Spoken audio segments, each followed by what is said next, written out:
business.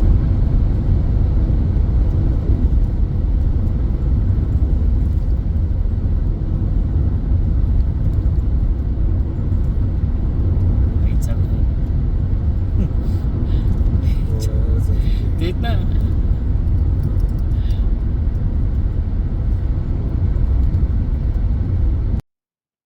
नमस्कार। हर Sunday की तरह आपके साथ जुड़ चुका हूँ। आप जानते ही हैं कि मैं आपको कुछ ना कुछ देते ही रहता हूँ, जिससे आपको आपकी बैंक के परिचालन में सहायता हो और आपको सोचने पे ये जो विषय है, ये आपको मजबूर कर सके ताकि आपकी बैंक अच्छी चले, आपकी बैंक कंप्लायंट रहे। मैंने 1-2 वीडियो में कहा था कि there is a requirement of 7,000 new directors over a period of time. They would come into the board. So I'm working on a series for the people who are becoming members to the board. For the first time, they have come on the board of a cooperative bank, and they would like to understand things simply and quickly, not more than 20-25 minutes I talk, but the idea is to give them an understanding as to what they are into. अ, हमने एक video already बनाया था कि भाई board की जो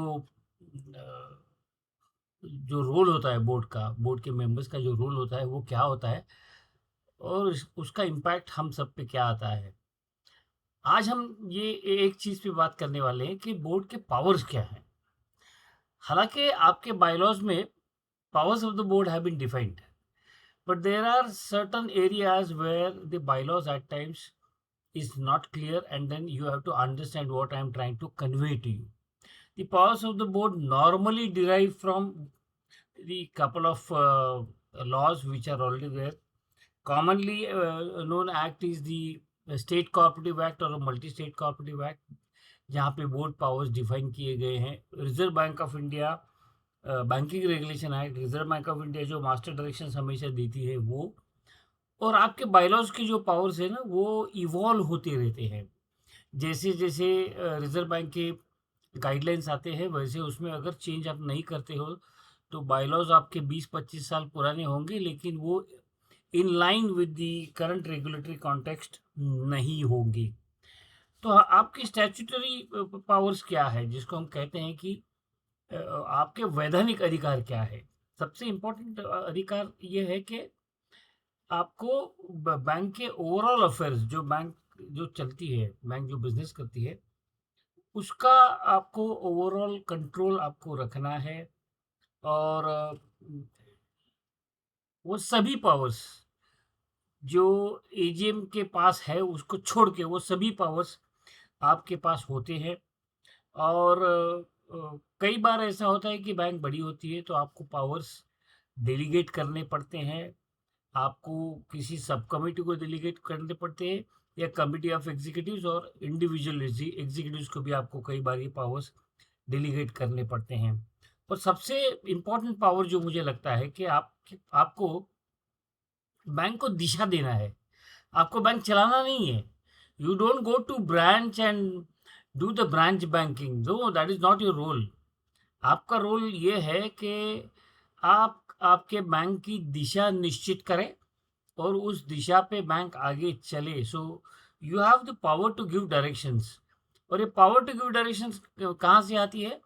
जो board अलग अलग तरह की पॉलिसीज अप्रूव करता है based on the reserve Bank of India guidelines. ये पॉलिसी हमेशा जो आरबीआई की गाइडलाइंस है उसको मद्देनजर नज़र रखते हुए ये पॉलिसी फॉर्मुलेट करनी है। किसी भी रिजर्व बैंक के डायरेक्शन का या सर्कुलर का आपको वायलेशन नहीं करना है, लेकिन आपको अलग अलग तरह की पॉलिसी बनानी पड़ती है जो बोर्ड को अप्रूव करनी पड़ती है, जिसमें आपको हिस्सा लेना बहुत ज़रूरी है। आपकी सोच, आपका विचार उस पॉलिसी में आना चाहिए। क्रेडिट पॉलिसी से लेकर के investment risk management policy, ALM policy, KYC policy, ऐसी कम से कम 20-25 पॉलिसीज है जो इम्पोर्टेंट है, और 10-12 पॉलिसीज अनइम्पोर्टेंट है लेकिन वो होनी चाहिए। जैसे कि एक मैंडेटरी लीव पॉलिसी है, इम्पोर्टेंट नहीं है लेकिन होना चाहिए। विसल ब्लोअर पॉलिसी है, रिजर्व बैंक ने इनडायरेक्टली रेफरेंस दिया है कि विसल ब्लोअर पॉलिसी बैंक में होनी चाहिए। तो ये सब चीज़ें including recovery and NPA policy आपकी बैंक में आपको फॉर्मुलेट करनी है। Based on the reserve Bank of India's guidelines. और सबसे इंपॉर्टेंट चीज़ क्या होती है? क्रेडिट के पावर्स या इन्वेस्टमेंट के पावर्स। कई बार इन्वेस्टमेंट कमिटी को पावर्स दिए जाते हैं या फिर सीईओ को सर्टेन लिमिट तक पावर दिए जाते हैं, क्योंकि डेली बिजनेस में आप इन्वॉल्व नहीं हो सकते हो। क्रेडिट में भी आपको डेलीगेशन करना पड़ता है।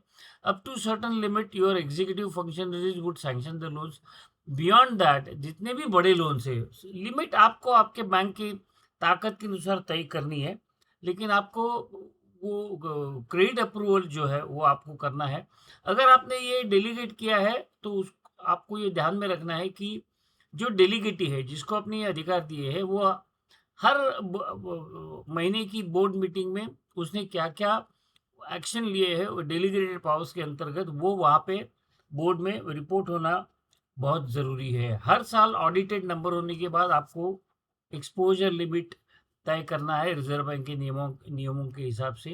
एनपीए अकाउंट की स्ट्रैटेजी, उसकी पॉलिसी आपको करनी है। और सबसे इम्पोर्टेंट चीज़ आपको क्या करना है? आपको वन टाइम सेटलमेंट के अंतर्गत आपको कॉम्प्रोमाइज सेटलमेंट आपको करना है। खुद की पॉलिसी होनी चाहिए। आप राइट ऑफ अप्रूव कर सकते हो, और वो राइट ऑफ की जो गाइडलाइंस है उसके हिसाब से प्रूडेंशियल नॉर्म्स आपको कंप्लाई करने पड़ते हैं। और स्टैट्यूटरी ऑडिटर के सर्टिफिकेशन के बाद में एजीएम में जाके आपको अप्रूवल लेना है। हालांकि मल्टी स्टेट के लिए नहीं है, मल्टी स्टेट जो कानून है उसमें बोर्ड को ही पावर ये आ जाती है। लेकिन जितने भी स्टेट लॉज है उन्होंने ये राइट ऑफ या वेवर, ये जो चीज़ें हैं इसके लिए एजीएम अप्रूवल उन्होंने कंपलसरी किया है। आपके इन्वेस्टमेंट का जो पोर्टफोलियो है उसको उसका कैटेगराइजेशन ढंग से हो रहा है या नहीं हो रहा है, ये भी आपको डिसाइड करना है। ट्रेजरी परफॉर्मेंस मॉनिटर आपको करना है। फाइनेंशियल पावर्स आपके पास क्या क्या है? आप जो फाइनेंशियल स्टेटमेंट बैंक के आते हैं हर 3 महीने बाद, हर 6 महीने बाद, हर साल, कई बार ये ऑडिटेड होते हैं, कई बार अनऑडिटेड होते हैं। बीच में जो आते हैं, साल के बीच में जो आते हैं वो अनऑडिटेड होते हैं।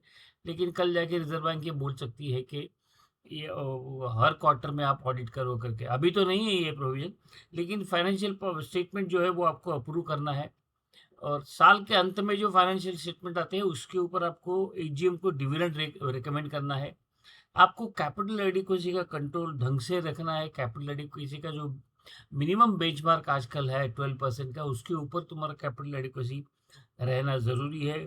आपको बिजनेस प्लान बनाने हैं, बिजनेस प्लान आपको अप्रूव करनी है, बजट आपको अप्रूव करना है। और हर एक सेंटर की प्रॉफिटेबिलिटी आपको इवैल्यूएट करनी है, एसेस करनी है। और नॉन प्रॉफिटेबल सेंटर आपको, अगर ज़रूरत नहीं हो तो वो सेंटर बंद करके आपको कॉस्ट कंट्रोल या कॉस्ट सेविंग आपको करना बहुत ही ज़रूरी होता है। रेगुलेटरी पावर्स क्या है? आपको जो रिजर्व बैंक के डायरेक्शंस है वो आपको कंप्लाई करने हैं, वो आपको चैलेंज नहीं करने हैं। जो भी डायरेक्शन है you can not challenge anywhere. तो जो डायरेक्शन रिजर्व बैंक का आएगा उसको आपको कंप्लायंस करना है। स्टैट्यूटरी ऑडिट और आरबीआई का इंस्पेक्शन जो होता है उसका कंप्लायंस आपको ध्यान से देखना है कि भाई तुम्हारा जो प्रशासन है, तुम्हारा जो एडमिनिस्ट्रेशन है वो कंप्लायंस ढंग से करता है कि नहीं। और सबसे बड़ी बात यह है कि आपकी जो ऑडिट कमेटी होगी वो बहुत ही इम्पोर्टेंट होगी। उसमें हर महीने की जो मीटिंग होती है उसमें अलग अलग तरह के रिपोर्ट आते हैं। वो रिपोर्ट के जो ऑब्जर्वेशन है वो ऑब्जर्वेशंस पे कई बार सोच के आपको ऑपरेशनल गाइडलाइंस में चेंजेस लाने पड़ते हैं। तो ये ऑडिट कमेटी गाइडलाइन नहीं देगी। Audit committee will simply point out कि these are the lapses on the operation side. और अगर आपको लगता है कि पॉलिसी में बदलाव ज़रूरी है तो वो आपको करना है। तो कॉन्करेंट ऑडिट और इंटरनल ऑडिट और स्टैट्यूटरी ऑडिट, इनके कंप्लायंस के ऊपर आपको ध्यान देना है। रिजर्व बैंक के पास कानूनन कुछ आपको रिटर्न देने पड़ते हैं, स्टैट्यूटरी रिटर्न या रेगुलेटरी रिपोर्ट्स कहते हैं। वो समय पे और एक्यूरेटली जा रहे हैं या नहीं जा रहे हैं। डीआईसीसी का प्रीमियम सही ढंग पे जा रहा है या नहीं जा रहा है, उसका कैलकुलेशन सही ढंग से हो रहा है कि नहीं। क्योंकि अभी रिस्क बेस के ऊपर भी आप जानते हो कि अगर आपका बैंक अच्छा है तो आपका प्रीमियम का रेट जो है वो कम हो सकता है। तो और आपका performance, overall management performance improve कैसे हो, उसकी वजह से आपका रेटिंग कैसे बढ़े। और रेटिंग जैसे बढ़ता है तो आपकी प्रीमियम की कॉस्ट कम हो सकती है। लगभग 30-40% डिस्काउंट उसमें आता है। लाखों में पैसा आपका बच सकता है, लेकिन वो स्ट्रैटेजिक प्लानिंग आपको करनी ज़रूरी है। आपके पास एचआर के पावर्स है, आप सीईओ को अपॉइंट कर सकते हैं, subject to condition that prior approval of Reserve Bank of India is required. जब तक रिजर्व बैंक आपका सीईओ का fit and proper criteria independently evaluate करके आपको कंसेंट नहीं देता है, तब तक आप सीईओ को अपॉइंट नहीं कर सकते हो। आप उसका इंटरव्यू ले सकते हो, जिसके लिए अलग अलग गाइडलाइंस है, जैसे कि नॉमिनेशन एंड रेम्यूनरेशन कमिटी आपको डिसाइड करना बहुत ज़रूरी पड़ता है, जहाँ पे आपको सीईओ को रीजनेबल पे पैकेट देना बहुत ज़रूरी है। आप अगर छोटे पैसे दोगे तो अच्छा बंदा आपके बैंक में सीईओ करके आएगा नहीं। तो इसका भी आपको ये भी पॉइंट आपको ध्यान में रखना है। आपके पास जो एम्प्लॉइज़ होंगे उनका वेज नेगोशिएशन करके आपको उनकी सैलरी और उनके सर्विस कंडीशंस आपको तय करने हैं। आपके यहाँ अगर यूनियन होगी, तो यूनियन के साथ डील करने के लिए भी आपको डिसीज़न लेने पड़ते हैं और कई बार डिसिप्लिनरी एक्शन लेनी पड़ती है स्टाफ के अगेंस्ट। तो डिसिप्लिनरी एक्शन लेने के लिए तुम्हारे पास नॉर्मली एक स्टाफ कमिटी होती है, वो इवैल्यूएट करके बोर्ड में लाती है। लेकिन जहाँ पे भी कोई गलत काम करता है या बड़ी गलती करता है, इंटेंशनली गलती करता है, तो आपको उसके अगेंस्ट डिसिप्लिनरी एक्शन लेना ज़रूरी है, क्योंकि रिस्पॉन्सिबिलिटी और अकाउंटेबिलिटी आपकी बनती है। और रिज़र्व बैंक ऑफ इंडिया हमेशा ये कहता है कि जो बैंक का बोर्ड होता है वो ओवरसीट ढंग से रखता नहीं है, इसलिए आपका रोल उसमें बहुत ही हो जाता है। सबसे इम्पोर्टेंट चीज़, बैंक जितनी बड़ी उतना डेलीगेशन ऑफ पावर ज़्यादा अच्छा होना चाहिए। लेकिन सिर्फ डेलीगेशन करके फ़ायदा नहीं होता है। डेलीगेशन जो आपने किया, तो उसका आपके सीबीएस में मैपिंग हुआ है या नहीं हुआ, ये भी इम्पोर्टेंट है। जैसे कि समझो आपने एक ब्रांच मैनेजर को 5 लाख का पावर दिया, मान के चलो फॉर एग्ज़ाम्पल। तो वो ब्रांच लेवल पे 5 लाख के ऊपर कोई भी लोन अकाउंट खोल ही नहीं सकता है, ये सीबीएस में आपको लॉक बिठाना है। तो डेलीगेशन देने के बाद में जो डेलीगेटीज हैं, वो किस तरह से पावर इस्तेमाल कर रहे हैं, ये आपको रिव्यू करना बहुत ही ज़रूरी है। और सबसे इम्पोर्टेंट चीज़, तुम्हारे जितने भी एम्प्लॉयज़ हैं ना, ये एम्प्लॉयज़ के तुम्हारे बैंक में चलने वाले फाइनेंशियल ट्रांजैक्शंस का रिव्यू आपको 6 महीने एक बार लेना है। 6 महीने में एक बार आपको लेना है, क्योंकि no employee can do transactions beyond salary in his savings account. अगर वो कुछ उल्टा-पुल्टा ट्रांज़ैक्शन करना है, तो उससे आपको रोकना बहुत ही ज़रूरी होता है। डेलीगेशन ऑफ पावर की जब मैं बात करता हूँ, तो आप डेलीगेशन अलग-अलग तरह से कर सकते हो। एक तो इंडिविजुअल डेलीगेशन देना, वो बात हुई। दूसरी बात है कि कमिटी आप कर सकते हो, सब कमिटीज़ कर सकते हो, एग्ज़ीक्यूटिव्स में कमिटीज़ कर सकते हो। जैसे कि वो विलफुल डिफ़ॉल्ट में कहा गया है, there has to be an executive committee without CEO, the second senior person of CEO will be heading the divergence committee. तो ये बारीक-बारीक, छोटी-छोटी चीज़ें जिसे आपको देखना ज़रूरी है। आपको रिस्क मैनेजमेंट कमेटी बनानी है। आपकी बैंक बड़ी है तो आपके पास सीआरओ होगा, लेकिन अगर आपकी बैंक छोटी है, फिर भी अगर आप रिस्क मैनेजमेंट बनाते हैं, हालाँकि आरबीआई ने कहा नहीं है, लेकिन bank is a risk taking business. तो ये जब आप रिस्क टेकिंग करते हो, उसके ऊपर आपको धीरे-धीरे माइग्रेट करना ज़रूरी है। ऑल्दो ये रिज़र्व बैंक ने मैंडेटरी नहीं किया है, कि लेकिन मैंने कई छोटी बैंकों में देखा है कि रिज़र्व बैंक इंसिस्ट कर रही है कि तुम्हारा रिस्क पॉलिसी क्या है? तुम्हारा एंटी मनी लॉन्ड्रिंग के बारे में क्या पॉलिसी है? तुम क्या एक्शन लेते हो? तो इन चीज़ों के ऊपर आपको ध्यान देना बहुत ज़रूरी है। और एक टेक्नोलॉजी का सर्कल है, जहाँ पे आपको आईटी स्ट्रैटेजी कमिटी बनानी पड़ती है। तो ये आपकी पावर है, ये आपको करना है। ऑपरेशनल पावर्स आपको डेलीगेट करना है। इंटरनल कंट्रोल ठीक करने के लिए हर तरह की जो रिस्क है, credit risk, market risk, operational risk, ये कवर करके उसके ऊपर आपको एक्शन लेना है। फ्रॉड मॉनिटरिंग सिस्टम आपको लगानी है। बिजनेस स्ट्रेटजी और एक्सपेंशन का जो पावर है, उसके ऊपर आप कोई भी ब्रांच खोल सकते हो विद इन गिवन पैरामीटर्स। कोई भी ब्रांच शिफ्ट कर सकते हो विद इन सेम वार्ड। अगर बियॉन्ड दैट वार्ड होगी और आप अगर एफएसडब्ल्यू में नहीं रहोगे, तो आपको आरबीआई का प्रायर अप्रूवल लेना पड़ता है। क्लोजर ऑफ ब्रांच के लिए भी आपको अप्रूवल लेना पड़ता है, क्योंकि आपको रिजर्व बैंक को अश्योर करना पड़ता है कि हम ये ब्रांच बंद कर रहे हैं, लेकिन ये जो ब्रांच के कस्टमर हैं, इनको हम कौन सी ब्रांच में से सर्विस दे रहे हैं। कंपटीशन बढ़ रही है, तो आपको नए नए प्रोडक्ट्स भी लाने पड़ते हैं। ये भी बोर्ड की पावर है कि नया प्रोडक्ट या एसेट साइड पे या लायबिलिटी साइड पे आपको बनाना है, स्ट्रैटेजिक अलायंस करो इंश्योरेंस कंपनी के लिए, जिसको हम बैंक एश्योरेंस कहते हैं, उसके प्रोडक्ट आपके बैंक को बेचना बहुत ही ज़रूरी है, क्योंकि इससे आपका फ़ी बेस्ड इनकम बढ़ सकता है। मेंबर्स के लिए की तरफ जो पावर्स आती है, जिसको हम कहते हैं कि पावर्स रिलेटिंग टू मेंबर्स, उसमें क्या है, आप किसी मेंबर को ऐड करने के लिए आपको या तो सब कमिटी करनी पड़ेगी, कई बार बैंक के बोर्ड में ही मेंबरशिप का एप्लीकेशन एडमिट होता है। आपकी जैसी साइज हो उस हिसाब से आपको ये करना है, लेकिन membership can not be an executive function, it has to be done in an appropriate committee of the board और बाय द बोर्ड इटसेल्फ। आपको मेंबर्स के इंटरेस्ट को प्रोटेक्ट करना है, लेकिन आपका आपका दायित्व डिपॉजिटर की तरफ रहेगा, ये हमेशा आपको ध्यान में रखना ज़रूरी है। आपका डेमोक्रेटिक फंक्शनिंग अच्छी तरीके से चलना ही चाहिए। अब ये जो पावर्स है, इसके ऊपर क्या रिस्ट्रिक्शन है कोई? रिस्ट्रिक्शन तो मैं नहीं कहूँगा, लेकिन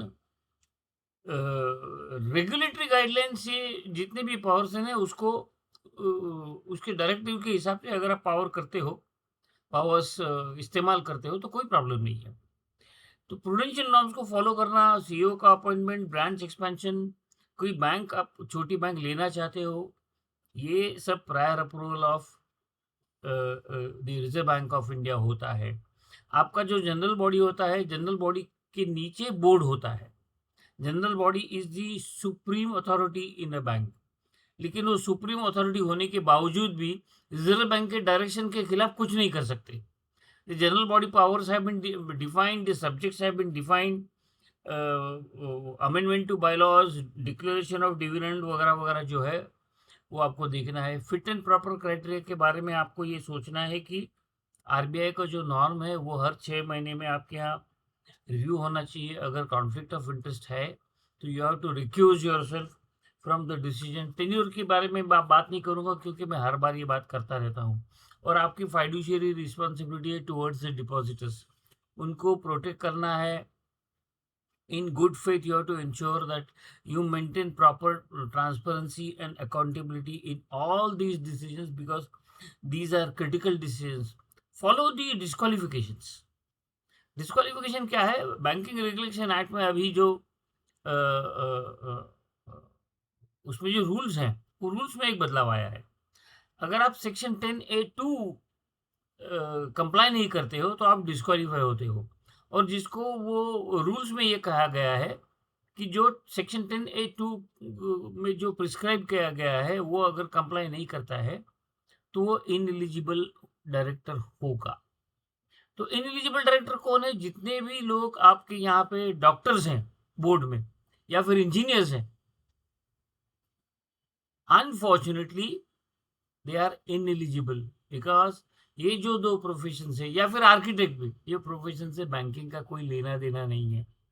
वो समाज में अच्छे काम करते हैं, सब ठीक है, लेकिन this is what the law typically says. मैंने रूल के ऊपर ऑलरेडी एक वीडियो कर चुका हूँ मैं। और आपको ये जानना ज़रूरी है कि रिजर्व बैंक क्या एक्सपेक्ट करती है आपसे। रिजर्व बैंक का एक्सपेक्टेशन ये है कि आप बैंक प्रोफेशनली चलाएं, रिस्क कल्चर को स्ट्रेंथन करे, कंप्लायंस कल्चर को स्ट्रेंथन करे, आपका डिसीजन मेकिंग इंडिपेंडेंट होना चाहिए, आपके डिसीजन रिकॉर्ड अच्छे होने चाहिए। एक ज़माना था कि बोर्ड को सिर्फ मैनेजमेंट की तरह देखा जाता था, आज वो नहीं है ज़माना। रिजर्व बैंक ये कहती है कि बोर्ड जो है is a strategic and fiduciary authority to protect the interest of depositors. तो ये बात आपको ध्यान में रखनी है। और इस तरह से आप आपके जो पावर्स है, बायलॉज के अलावा मैंने आपको बताने की कोशिश की कि आप हर एक बंदे के पास हर अपने अपने बैंक का बायलॉ तो होंगी। तो ये जो बायलॉज है, ये बायलॉज आपको पूरी तरह से पढ़ना ज़रूरी है। कई बार ऐसा होगा कि मैं जो कह रहा हूँ वो शायद आपके बायलॉज में नहीं होगा। आपको ये देखना है कि ये कहाँ से बोल रहा हूँ मैं, ये सब रिजर्व बैंक के डायरेक्शन है। तो जो रिजर्व बैंक के डायरेक्शन से उसके हिसाब से आपके बायलॉज अपडेटेड होना ज़रूरी है। वो आपको हमेशा रिव्यू करते रहना है। वो अगर आप रिव्यू करते रहोगे कि आप जितने भी चेंजेस आ रहे हैं उसको अगर आप बायलॉज में इनकॉर्पोरेट करोगे तो उससे होगा क्या कि your bank will create an environment to be compliant with what Reserve Bank of India has been saying. So this is all about the powers of the board. I hope you like the video which I normally make. This is a series whereunder I am trying to talk about the cooperative bank management to the newly elected members of the board. हालांकि पुराने members भी इस video को देख सकते हैं, लेकिन नए जो मेंबर है उनको आसानी से समझाने की मेरी कोशिश रहेगी। तो अगर आपको ये वीडियो अच्छा लगा है तो चैनल को सब्सक्राइब कीजिएगा, लाइक कीजिएगा। आप देखते तो हैं, लाइक नहीं करते हो, कृपया लाइक कीजिएगा। Thank you so much for watching the video. Will meet on next Sunday. Thank you.